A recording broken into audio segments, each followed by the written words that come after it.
اقبال نے ہمیں یہ بتایا کہ زندگی کے حقائق جو ہیں وہ دنیا میں ظاہر ہوتے ہیں، اور انسان زجاج یا سنگ جو ہے وہ اس دنیا کے حقائق کو جاننے کے بعد بنتا ہے۔ وہ زجاج کو کوئی اہمیت نہیں دیتے، اور ہم زجاج ہونے کے احوال سے باہر آنا نہیں چاہتے۔ ہم انسانوں کی غلامی سے نجات دلانا چاہتے ہیں۔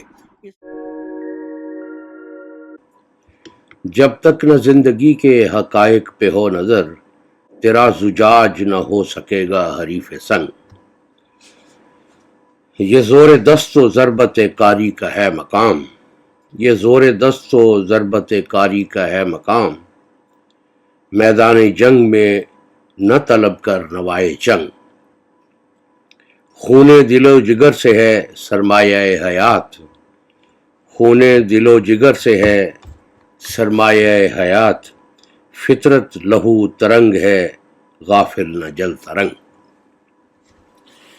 اس میں علامہ اقبال علیہ رحمت نے اس کتاب کو لکھنے کا جو مقصد ہے اس کی طرف اشارہ کیا ہے کہ قاری جو ہے وہ جن موضوعات سے، جن افکار تازہ سے ابھی سامنا کرنے والا ہے اس کی نوعیت کا وہ شروع میں ذکر کر دیں۔ زندگی جو ہے وہ کیا ہے؟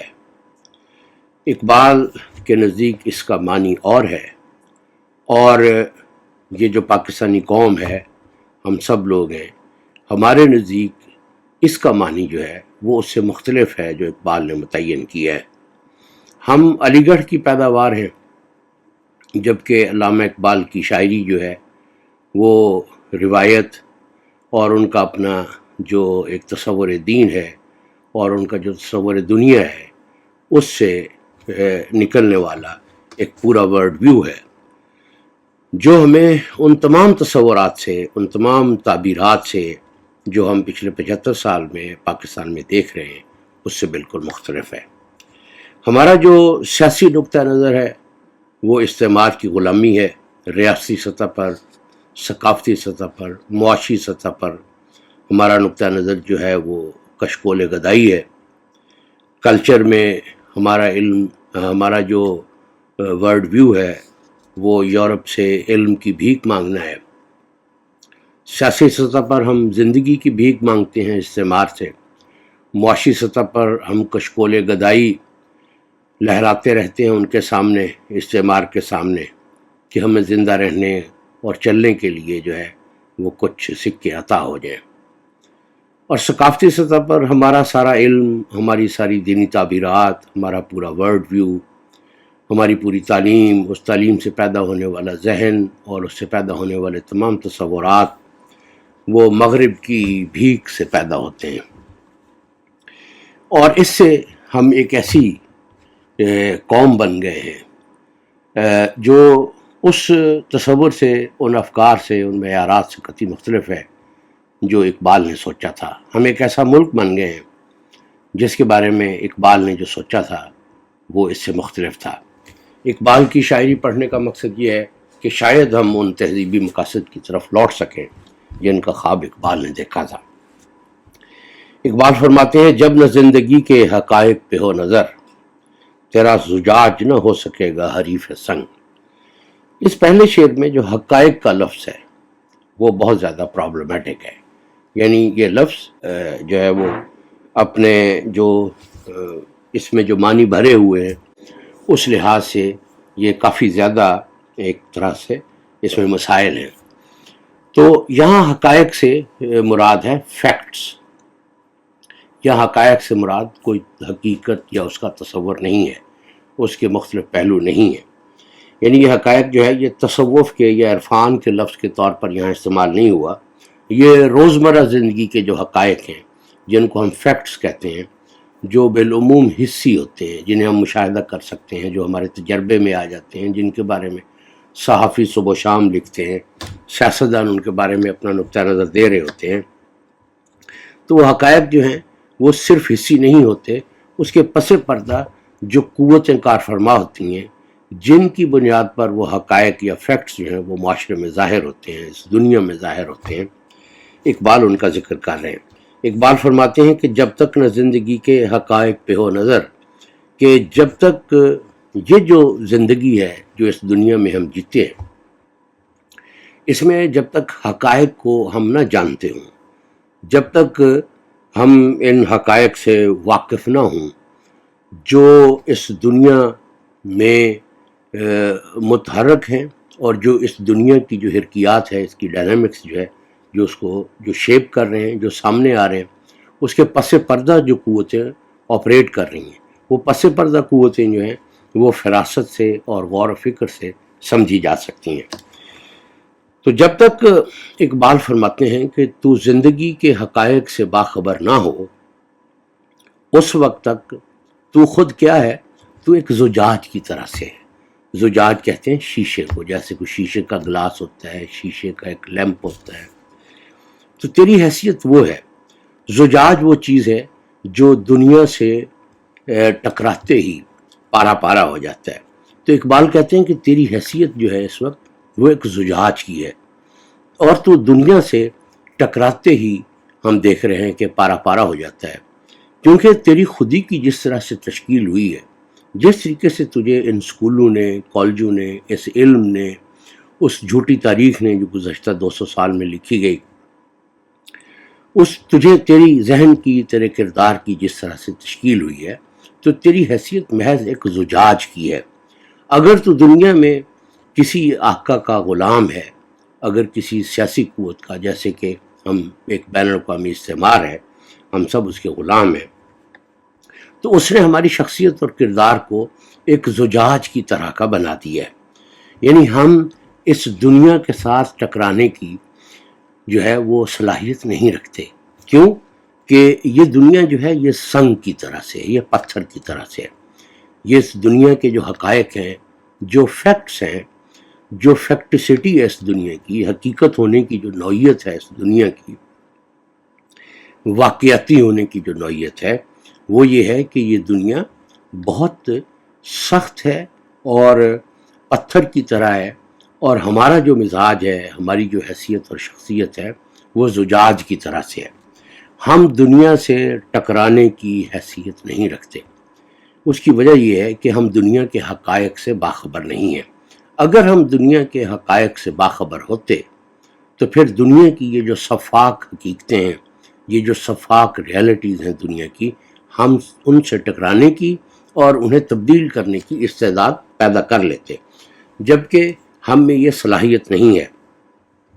جب تک ہم دنیا کے ان حقائق کو سمجھنے کی استعداد پیدا نہیں کرتے، اس وقت تک اقبال فرماتے ہیں اپنے قاری سے، اپنے ناظر سے، کہ تیرا جو زجاج ہے، تیرا جس طریقے سے ایک جو ہے ایک پھس پھسا سا ایک روئی کی طرح کا تیرا مزاج ہے، وہ اس دنیا سے ٹکرانے کی استعداد پیدا نہیں کر سکتا۔ اقبال فرماتے ہیں کہ زور دست و ضربت کاری کا ہے مقام، میدان جنگ میں نہ طلب کر نوائے جنگ۔ یہ سے مراد ہے یہ دنیا جہاں وہ حقائق جو پتھر کی طرح سے ہیں وہ مسلسل ظاہر ہو رہے ہیں۔ تو اقبال فرماتے ہیں کہ یہ زور دست و ضربت کاری کا ہے مقام، کہ یہ جو دنیا ہے یہ وہ جگہ ہے جہاں ہاتھ کا زور کام آتا ہے، اور ضربت کاری، اور اس ہاتھ سے لگائی جانے والی کاری ضرب جب تک سامنے نہ آئے تو آدمی اس دنیا میں رہنے کے قابل نہیں ہوتا۔ دست سے مراد جو ہے دست زور بازو، ہاتھ کہہ کر بازو مراد لی ہے۔ یہ زور دست و ضربت کاری کا ہے مقام، کہ یہ جو دنیا ہے جب تک زور بازو نہ ہو، اور وہ زور بازو اس دنیا پر کاری ضرب لگانے کے قابل نہ ہو، تو انسان اس دنیا میں عزت کی زندگی بسر نہیں کر سکتا۔ تو یہ جو زندگی ہے، یہ جو دنیا ہے، یہ جو اقبال نے اس میں زندگی اور فطرت کا ذکر کیا ہے، اور یہ سے اشارہ اس دنیا کی طرف ہے، تو فطرت سے مراد ہم وہ زندگی لیتے ہیں۔ اگر اس دنیا سے جس میں ہم رہتے ہیں، یہ زمین جس پر پوری انسانی زندگی آباد ہے، اگر اس سے انسانی زندگی کو، انسانوں کو خارج کر دیا جائے تو باقی جو چیز بچتی ہے اسے ہم فطرت کہتے ہیں، نیچر یعنی میٹیریل نیچر اور لیونگ نیچر. جیسے کہ یہ زمین ہے، اس کے اوپر پانی ہے، جنگلات ہیں، یعنی مادہ ہے، پتھر ہیں، پہاڑ ہیں، سبزہ ہے، جانور ہیں. تو یہ جو تین طرح کے مدارج جو ہیں اس وجود کے، اس دنیا میں پائے جاتے ہیں، اس کو ہم فطرت کہتے ہیں. اور انسان اس زمین پر جو اپنی ایک دنیا بناتا ہے، جب انسان اس میں داخل ہو جاتا ہے تو جس جگہ، جس ماحول، جس دائرے میں انسان رہتا ہے اس کو ہم دنیا کہتے ہیں. دنیا اور طرح کی چیز ہے اور فطرت اور طرح کی چیز ہے. اقبال نے ہمیں یہ بتایا کہ زندگی کے حقائق جو ہیں وہ دنیا میں ظاہر ہوتے ہیں، اور انسان زجاج یا سنگ جو ہے وہ اس دنیا کے حقائق کو جاننے کے بعد بنتا ہے. یہ زور دست و ضربت کاری کا ہے مقام کہ یہ جو دنیا ہے یہ ایسی جگہ ہے جہاں زور بازو کام آتا ہے، جہاں کاری ضرب سے نتائج نکلتے ہیں، جہاں کشکول گدائی سے اور خام خیالی سے اور خوش فہمیوں سے کوئی نتائج جو ہیں وہ نہیں نکلتے. میدان جنگ میں نہ طلب کر نوائے چنگ، کہ یہ جو دنیا ہے یہ ایک میدان جنگ کی طرح ہے، اور یہاں تو کوئی ایسی چیزیں مت طلب کر جو موسیقیت اور غنائیت لیے ہوئے ہوں. یعنی تو تعیش کے، آرام اور راحت کے ذرائع تلاش کرنا ترک کر دے اور اس دنیا میں زور بازو اور کاری ضرب کو اپنا مقصد بنا لے، تب تو اس دنیا میں غالب آ سکتا ہے اور اس دنیا پر حکومت کر سکتا ہے. زور بازو اور کاری ضرب جو ہے وہ کہاں سے پیدا ہوتی ہے؟ وہ افکار تازہ سے پیدا ہوتی ہے. اس دنیا کو ایک ایسے زاویے سے دیکھنے سے پیدا ہوتی ہے کہ جب اس دنیا کے حقائق جو ہیں اس کا ہمارے ذہن میں ایک مستقل احساس پیدا ہو جائے، جس کو مشکل اردو میں کہتے ہیں جب اس دنیا کے حقائق کا، خونی حقائق کا ایک استحضار جو ہے وہ ہمارے ذہن میں پیدا ہو جائے، تو اس وقت میں اس دنیا کی حقیقت کو سمجھ لیتا ہوں اور یہ جان لیتا ہوں کہ مجھے دست بازو اور کاری ضرب کی ضرورت ہے اگر میں باعزت طریقے سے زندگی گزارنا چاہتا ہوں، اگر میں اس انجام سے بچنا چاہتا ہوں جو افغانستان میں ہوا، اگر میں اس انجام سے بچنا چاہتا ہوں جو عراق میں ہوا، اگر میں اس انجام سے بچنا چاہتا ہوں جو اس وقت غزہ میں ہمارے سامنے آ رہا ہے، اگر میں شام اور لیبیا اور اس دنیا میں مسلمانوں کا جو انجام ہو رہا ہے، جس تاریخی صورتحال سے وہ دوچار ہیں، اگر میں اس سے بچنا چاہتا ہوں تو اس کے لیے ایک زور بازو اور کاری ضرب کی ضرورت ہے. اگر ہم دیکھیں تو جو روہنگا ہیں اور جو چین کے مختلف علاقے ہیں ان میں، برما میں اور دنیا کے تقریباً ہر حصے میں مسلمانوں کے ساتھ جو کچھ ہو رہا ہے، اس کی کیا وجہ ہے؟ اس کی وجہ یہ ہے کہ وہاں ہم دیکھتے ہیں کہ زجاج اور سنگ باہم ٹکرا رہے ہیں. جب زجاج اور سنگ باہم ٹکراتے ہیں تو مسلمانوں کی حیثیت اس وقت دنیا میں ایک زجاج کی ہے. تو زجاج جو ہے وہ پارا پارا ہو کر بکھر جاتا ہے، اور اس سے جو شور پیدا ہوتا ہے وہ اس وقت ہماری وہ آہو بکا ہے، وہ ہماری درخواستیں ہیں، وہ ہمارے بیانات ہیں جو لے کے ہم چل پڑتے ہیں ان لوگوں کے پاس جن کی وجہ سے یہ صورتحال پیدا ہوتی ہے. تو صاف ظاہر ہے وہ اس صورتحال کو جو پیدا کرنے والے ہیں وہ ہماری درخواستوں پر اور ہماری آہو بکا پر تو اس سے باز نہیں رہ سکتے نا، کیونکہ ان کے مقاصد اور ان کی جو ایک ارج ہے اس دنیا پر غالب آنے کی، وہ ہماری درخواستوں اور آہو بکا سے کہیں زیادہ طاقتور ہے. وہ زجاج کو کوئی اہمیت نہیں دیتے اور ہم زجاج ہونے کے احوال سے باہر آنا نہیں چاہتے. تو یہ زور دست و ضربت کاری کا ہے مقام، میدان جنگ میں نہ طلب کر نوائے جنگ، کی تعیش اور آرام کی زندگی کے جو وسائل ہیں، تو یہ دنیا جو ہے وہ ایک میدان جنگ ہے، اور ابھی تجھے زجاج سے سنگ بننا ہے.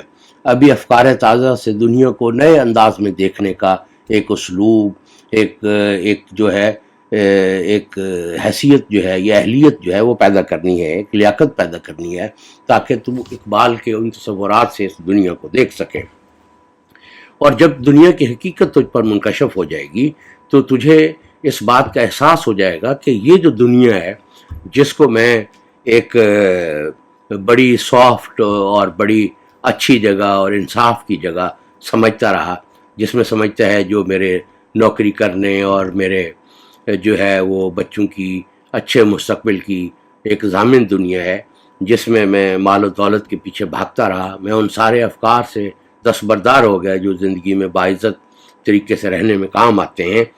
تو جب یہ ساری چیزیں میں جان جاؤں گا کہ یہ دنیا وہ نہیں ہے جو اپنی خوش فہمی میں اور غلط فہمی میں آج تک میں سمجھتا رہا ہوں، تو اس دنیا کے سامنے کھڑا ہونے کی میں ایک استعداد پیدا کر سکوں گا۔ اور وہ استعداد کیا ہے کہ زجاج سے سنگ بن جانا، زور بازو اور ضرب کاری کو سامنے لانا، اور اس دنیا کو ایک مسلسل میدان جنگ سمجھنا، ایک ایسا میدان جنگ جس میں نوائے جنگ کی، راحت کی اور تعیش کی کوئی گنجائش جو ہے وہ نہیں ہوتی۔ اقبال فرماتے ہیں کہ خون دل و جگر سے ہے سرمایہ حیات۔ کو زندگی کا سرمایہ جو ہے نا وہ خون دل سے ہے۔ خون دل اور چیز ہوتی ہے، خون جگر اور ہوتا ہے۔ خون دل سے مراد وہ چیزیں جو مجھے محبوب ہیں، جو مجھے بہت عزیز ہیں۔ اقبال ان سے مراد خون دل ہم اپنی اولاد کو بھی کہہ سکتے ہیں، لیکن اقبال ان سے مراد وہ تصورات لیتے ہیں جو ہمارے لیے انتہائی زیادہ اہمیت کے حامل ہیں۔ خون دل سے مراد ہم اپنا مذہب لے سکتے ہیں کہ مذہب ہمیں حد سے زیادہ عزیز ہے، اور وہ حقائق جو مذہب نے ہم تک پہنچائے ہیں وہ مجھے حد سے زیادہ عزیز ہیں، کہ زندگی کا جو سرمایہ ہے وہ خون دل سے ہے، اور خون جگر کا مطلب شدید ترین محنت، یعنی یہ زندگی جو ہے وہ شدید ترین اور جان کا محنت کے بغیر اب اس دنیا کی نہ حقیقت کو جان سکتے ہیں، نہ اسے نبرد آزما ہو سکتے ہیں، اور نہ زندگی میں کوئی باعزت مقام پیدا کر سکتے ہیں۔ تو خون دل و جگر سے ہے سرمایہ حیات۔ زندگی میں جو چیزیں انتہائی زیادہ بامانی ہوتی ہیں وہ کیسے حاصل ہوتی ہیں؟ وہ بھیک میں نہیں ملتی، وہ لوٹ سے نہیں ملتی، وہ افکار ہوتے ہیں، وہ تصورات ہوتے ہیں جو مجھے عزیز ہوتے ہیں، اور میں محنت کرنے کے بعد ان تصورات کے مطابق اس دنیا کی ایک نئی تشکیل کرتا ہوں۔ اقبال فرماتے ہیں کہ یہ جو زندگی ہے اس کا جو سرمایہ حیات ہے وہ خون دل ہے، جسے ہم کہہ سکتے ہیں کہ ہمارا دین اور مذہب ہے جو ہمیں سب سے زیادہ عزیز ہے، اور خون جگر وہ محنت ہے جو ہم اس احکام، ان تصورات، ان چیزوں کے مطابق اس دنیا کی ایک نئی تشکیل میں صرف کر سکتے ہیں۔ صاف ظاہر ہے وہ بہت جان کا محنت ہے، انسان کی ہڈیوں کو گلا دینے والی محنت ہے، اس کے بغیر ہم اس دنیا میں کچھ بھی حاصل نہیں کر سکتے۔ اقبال ہمیں آخر میں ایک بہت کمال کی بات کہتے ہیں۔ اقبال کہتے ہیں کہ ہمارا جو تصور حیات ہے، جو ہمارا تصور دنیا ہے، جو ہمارا تصور فطرت ہے، یہ ساری چیزیں ملی ہوئی ہیں۔ اقبال کہتے ہیں کہ جس دنیا میں ہیں ہم، اس دنیا کو جس طریقے سے ہم دیکھتے ہیں وہ غلط ہے۔ ہم اس دنیا کی حقیقت کو نہیں جانتے۔ ہم اس دنیا کو غلط کیوں دیکھتے ہیں؟ اس پر ابھی میں عرض کرتا ہوں کہ اس میں کیا مسئلہ ہے۔ اقبال آخری شعر ہے کہ خون دل و جگر سے ہے سرمایہ حیات، کہ زندگی میں جو بھی سرمایہ ہے، سرمایہ کیا ہو سکتا ہے؟ سب سے پہلی بات ہے آزادی اور حریت سے زندگی گزارنا، باعزت طریقے سے معاشرہ جب زندگی گزارنے کے قابل ہو جاتا ہے تو یہی سب سے بڑا سرمایہ حیات ہوتا ہے۔ ہم کرنے اول میں دیکھتے ہیں کہ جب صحابہ کرام رضوان اللہ علیہ مجمعین جو ہیں وہ اپنی مہمات پہ جاتے تھے تو کیا کہتے تھے کہ ہم انسانوں کو بندوں کی غلامی سے نجات دلانے کے لیے آئے ہیں، ہم انسانوں کی غلامی سے نجات دلانا چاہتے ہیں۔ اس وقت جو دنیا ہے وہ ظلم سے بھر گئی ہے، اور پوری دنیا جو ہے وہ اب انسانوں کی، سسٹم کی، چیزوں کی، مشین کی، اس ٹیکنالوجی کی غلام ہوتی چلی جا رہی ہے، اور ہم اس دنیا میں ایک قیدی کی طرح سے زندگی گزار رہے ہیں۔ اور جو سرمایہ حیات ہے وہ صرف اس صورت حاصل ہوتا ہے کہ جب ہم زور بازو اور کاری ضرب جو ہے اس کے حامل ہوں۔ اقبال فرماتے ہیں، اپنے کاری سے براہ راست مخاطب ہوتے ہیں، فرماتے ہیں کہ اے غافل۔ غافل کون ہوتا ہے؟ غافل اس کو کہتے ہیں جسے نہ اپنا پتہ ہو نہ دنیا کا پتہ ہو۔ تو یہ جو غافل ہونا ہے یہ مسلمانوں پر بہت اچھے طریقے سے صادق آتا ہے۔ ہم ان حالات سے کیوں دوچار ہوئے؟ فطرت لہو ترنگ ہے غافل، نہ جل ترنگ۔ جل کہتے ہیں پانی کو، ترنگ کا مطلب یہاں مزاج اور طبع ہے، طبیعت ہے۔ اقبال کہتے ہیں کہ یہ جو فطرت ہے، یعنی مراد سے یہ دنیا اور نیچر دونوں لیتے ہیں۔ اقبال فرماتے ہیں کہ یہ جو دنیا ہے، اس کا مزاج جو ہے وہ جل ترنگ نہیں ہے۔ جل ترنگ ان نغموں کو بھی کہتے ہیں جو پانی کی فواروں سے پھوٹتے ہوں، ان کو جل ترنگ کہتے ہیں۔ یعنی ایسے نغمے جو پانی کی لہروں کے، پانی کے قطروں سے، پانی کی آبشاروں کے ٹکرانے سے پیدا ہوتے ہوں، ان کو ہم جل ترنگ کہہ سکتے ہیں۔ لیکن یہ جو فطرت ہے، یہ جو دنیا ہے جس میں انسان رہتا ہے، یہ جل ترنگ نہیں ہے، یہ لہو ترنگ ہے۔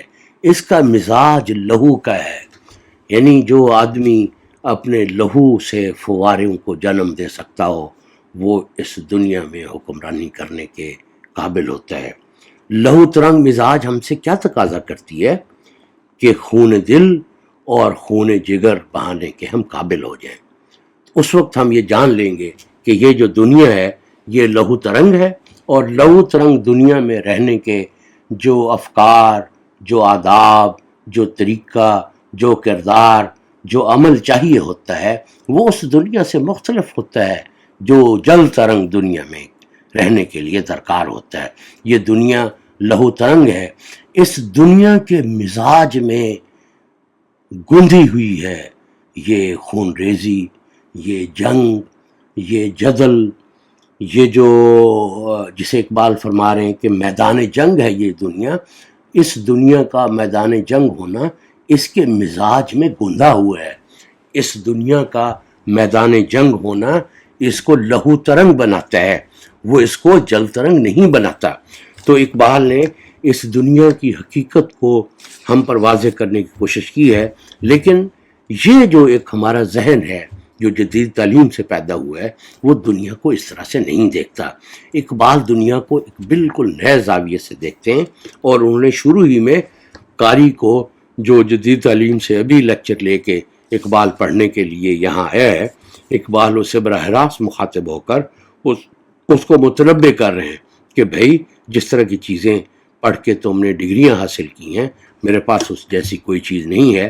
میں تو تمہیں وہی چیزیں دے سکتا ہوں جو ہمارے اسلاف سے مجھ تک پہنچی ہیں اور جو ہمارے دین کے اعلیٰ آئیڈیلز ہیں۔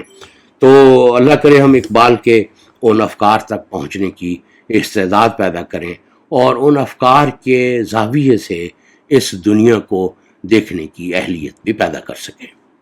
بہت شکریہ۔